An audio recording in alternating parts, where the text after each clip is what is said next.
Jamyang Khyentse Wangpo 18201892.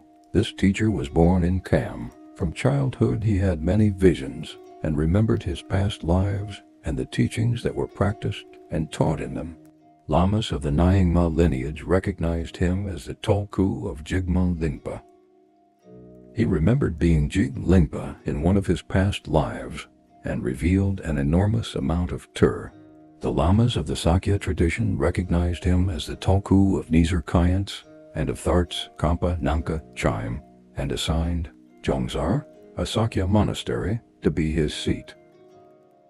He discovered many religious objects and especially teachings through the 7 orders of transmissions: the canonical tantras, earth tur, rediscovered tur, mind tur, recollected teachings, pure vision teachings, and oral teachings.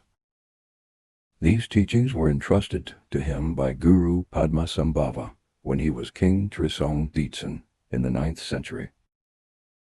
Furthermore, he received the teachings and transmissions of all the Dharma lineages that existed in Tibet and became the teacher of almost all the great students of Nyingma, Sakya, and Kagyu of his time.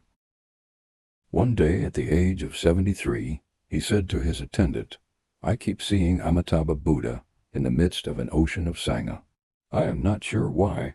Another time he said, "Vimalamitra is in the sky in front of me."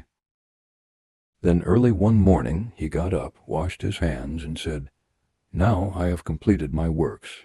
Take away all the materials that are around here." Then, throwing ceremonial flowers around, he made prayers of auspiciousness for a long time. Abstaining from eating or drinking, he went into absorption until the afternoon, and then he passed away. The earth shook. His face became clear, and his body became light. His disciples had various visions of him.